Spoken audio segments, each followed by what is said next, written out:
Hello and welcome back. Let's continue our immersive journey through the National Museum of China. The second section of the Ancient China exhibition focuses on the Xia, Shang, and the Western Zhou dynasties. The museum divides Chinese history into 8 periods, with each period grouping together dynasties that share similar political systems and cultural features. Starting from this period, I'll begin to talk a bit about political structures, because many of the questions you may have about ancient China can be answered by understanding how those regimes were organized. Some historians do not consider the Xia a true dynasty. As for me, I tend to see it more as a confederation of tribes rather than a centralized state.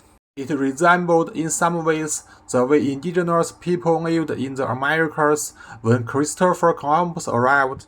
In the progression of civilization, clans typically come first, followed by tribes, then alliance of tribes, and finally centralized states and dynasties. So, if we were to identify a period in Chinese history that matches the stage of tribal alliance, it would most likely be what is traditionally called the Xia dynasty. These two images show the ruins of the palace in the capital of the Xia period, along with a reconstruction. Based on its scale, it clearly wasn't the residence of an ordinary tribal chief, but likely belonged to the leader of a tribal alliance. Archaeologists refer to this period as the Untitled culture. Here is a map showing the distribution of Untitled cultural sites. It covers only a small part of what is now China, possibly the extent of the tribal alliance. Naturally, without formal laws or a centralized government, its territory wouldn't have been very large.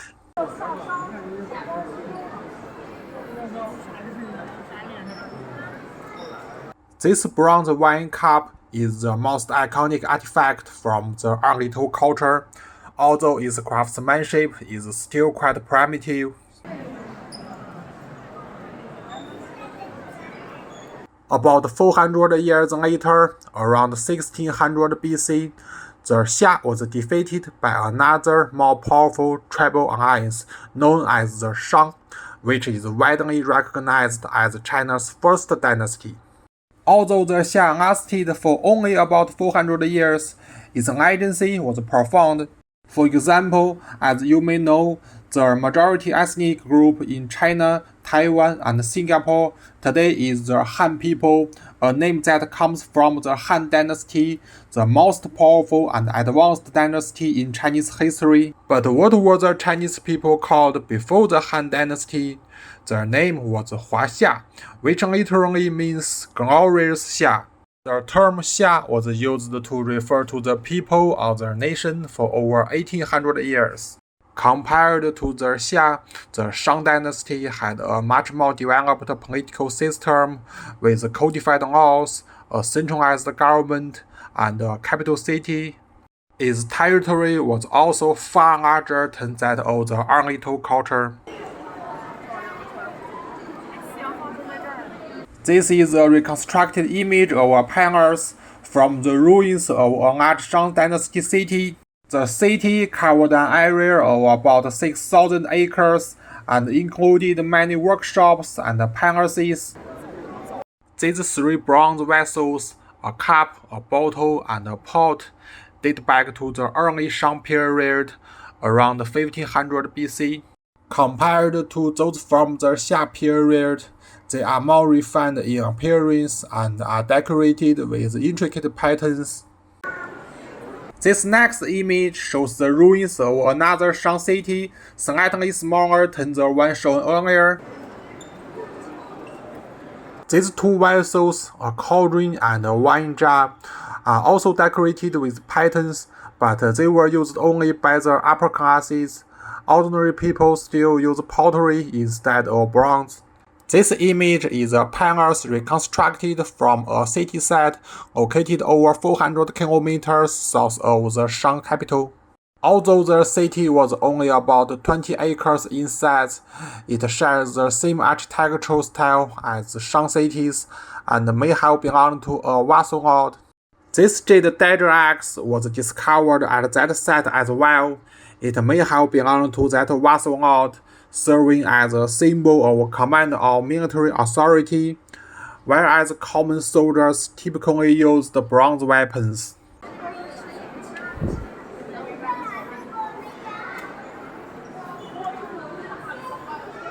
The next image shows some military-related characters from the Shang Dynasty. Although they are still pictographs and difficult to use by modern standards, you can clearly see the connection between those ancient symbols and modern Chinese characters. This is a map of the largest city of the Shang Dynasty, covering about 7,400 acres.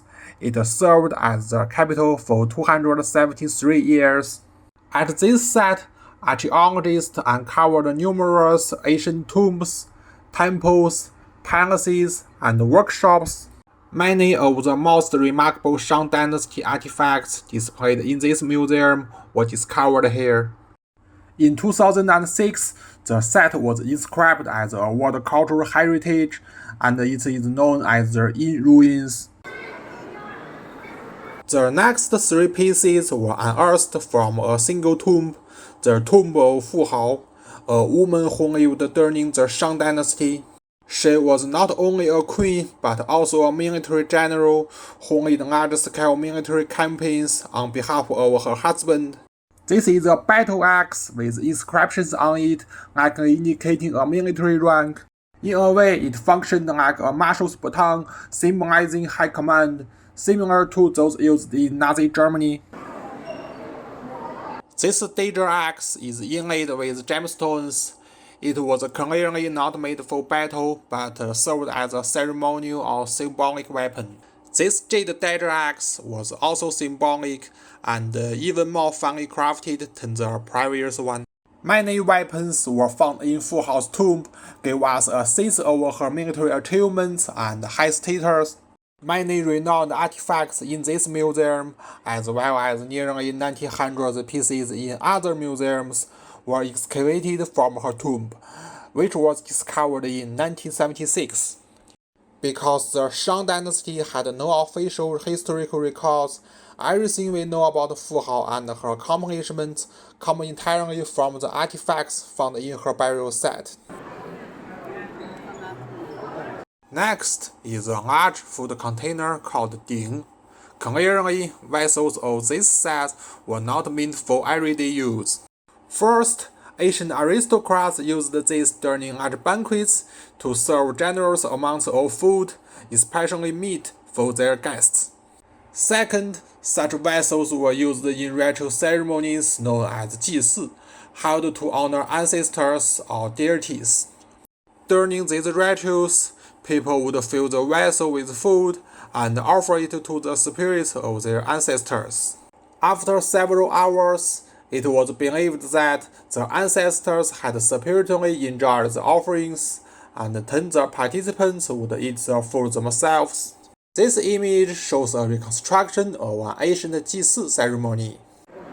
About 600 years later, the Shang Dynasty was overthrown by one of its own vassal states. At this point, I'd like to briefly discuss the political system of ancient China and correct a few widely circulated misconceptions. I realize this topic may not interest everyone, so I have placed it at the end of this period. This bronze plate, inscribed with 360 ancient characters, was cast by a hereditary noble. The inscription records how his ancestors served and assisted the successive kings of the Zhou dynasty. These words provide extremely valuable insights into early Chinese history. The Western Zhou dynasty developed from a former vassal state under the Shang dynasty. This image shows a reconstruction of their palace from the time when they were still a subordinate state. This bronze artifact is considered a national treasure because of the importance of its inscription. It records a significant historical event. Detailed and reliable written histories in China began from the Han Dynasty. Prior to that, most records were fragmented or in process. Historical texts mention the Battle of Muye, in which the Zhou army defeated the Shang forces, marked the fall of the Shang dynasty. However, for centuries, scholars did not know the exact date of this battle or the birth and death dates of the key historical figures involved. This inscription states the exact date of the battle, but not the year, since the ancient calendar system does not directly align with our modern one. However, it also records the positions of Jupiter, Venus, and Mercury on that day. Thanks to this astronomical detail, researchers were able to determine through celestial calculations that this pivotal battle occurred on January 20th, 1046 BC. It's truly remarkable, a mystery that puzzled scholars for over 2,000 years was finally solved. 行，我知道了，让我再找一个。行，好嘞，我再。The next bronze piece also records a historical event. Just 2 years after King Wu of Zhou Dynasty overthrew the Shang Dynasty, he passed away.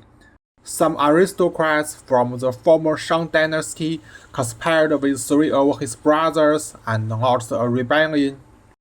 Another of his brothers, the Duke of Zhou, led the army to suppress the revolt. This artifact was cast by the Duke of Zhou's son to commemorate this event. The next piece tells the story of a marquis named Ce, who was resigned a new territory by the king. This provides an insight into how the feudal system functioned in Zhou Dynasty. As you can see, bronze vessels at that time were also used as commemorative items, and these were often among the most exquisitely crafted artifacts. The following bronze basin was created by the ruler of the state of Yan, who held the title of Marquis. The capital of Yan was located in what is now Beijing, but this artifact was discovered over 500 kilometers away. Do you know why? Because the first ruler of Yan was a brother of King Wu, so Yan was a large state.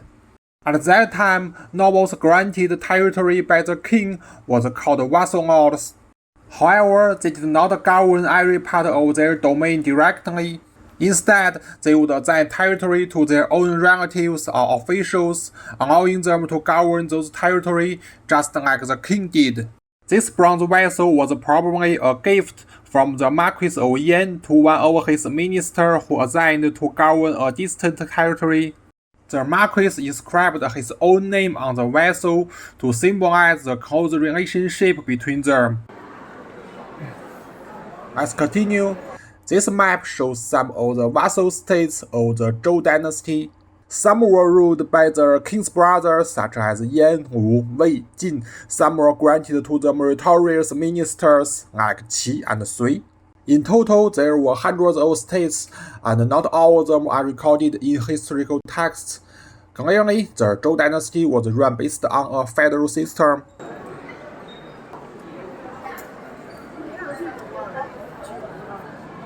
This bronze cup and battle axe are both inscribed with the name of their owner, Kang Shu, a younger brother of King Wu of Zhou Dynasty.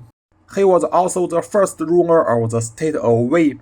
However, the most iconic bronze piece that records his assignment as a vassal lord is not in China. It is part of the collection at the British Museum. The next piece records a major historical event. King Shang, the second king of the Zhou Dynasty, granted a territory to his brother, making him the first ruler of the state of Jin. 400 years later, Jin had developed into a most powerful state of its time and played a key role in Chinese history. During the Western Zhou period, the feudal system was highly developed and well organized. However, about 800 years later, it was gradually replaced by a system of centralized rule, where the emperor held directly control over all regions. Agriculture was the foundation of ancient Chinese society. Let's take a look at what it was like during this period. This bronze cup provides insight into another way that land was managed in the Zhou dynasty. The inscription records that its owner was granted about 100,000 acres of land by the king of Zhou dynasty. However, the king did not grant him a noble title or establish a new state for him. That means the land remained under the king's direct control and he collected taxes from it. The owner of the land was what we would call a landlord, a wealthy civilian, rather than a noble. In the inscription, he expressed deep gratitude to the king for this generous grant. These landlords often purchased slaves, mostly prisoners of war, to cultivate their land. At that time, land could be privately owned, and landlords held legal ownership. Vassal lords, on the other hand, were not the direct owners of most of the land in their territories. Instead, they governed large regions, collected taxes from landlords and peasants, and could call up them into military.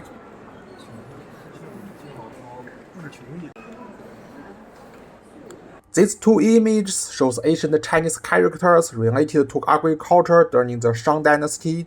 From them, we can see the origins of some modern Chinese characters. This is a stone spade from the Untitled culture, dating back to around 2000 BC. It's quite primitive, because people from the upper class didn't do farm work. Next are several agricultural tools from the Shang dynasty, including stone shovels, knives, sickles, and even a sickle made of a seashell. Although bronze tools had already been invented for several hundred years, they were still luxury items at that time. This is a kettlebell engraved with characters, which roughly records a royal decree ordering people to help cultivate farmland. This shows that the king of Shang was also a major landowner and had the authority to command people to work for him. In ancient China, kings or emperors often required the common people to perform unpaid labor for 2 or 3 months each year. These 3 are bronze farming tools, likely owned by wealthy farmers or landlords, and used only for hard soil. The widespread use of metal tools in farming didn't occur until the invention of iron. Next, let's take a look at the agricultural tools used during the Zhou dynasty. Many of them were still made of stone, bone, and shell, alongside a few bronze tools. Clearly, agriculture in the Zhou dynasty was very similar to that of the Shang dynasty.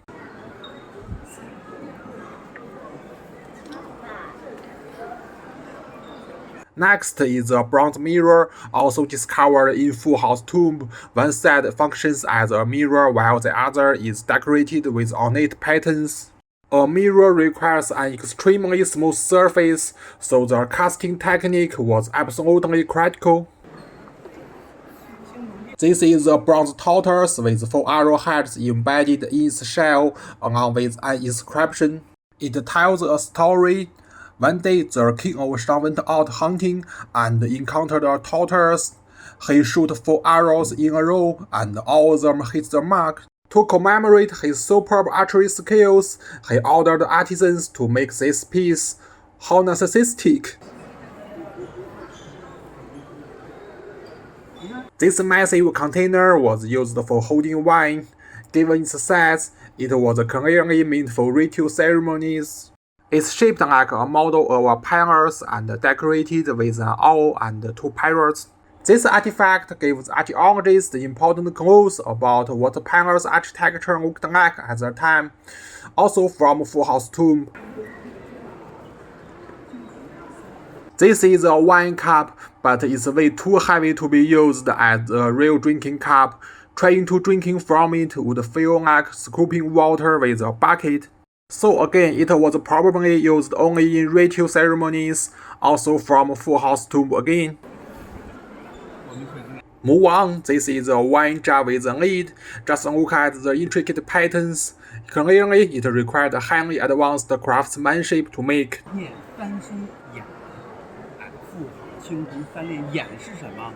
过去的 This large piece is a steamer pot. The cook would pour water into the base, then place pots filled with food on top.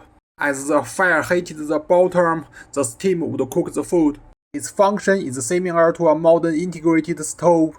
The kitchen staff would often use 3 steamer pots at once, which gives us a glimpse of how abundant the king's food supply was, even in an age of general scarcity.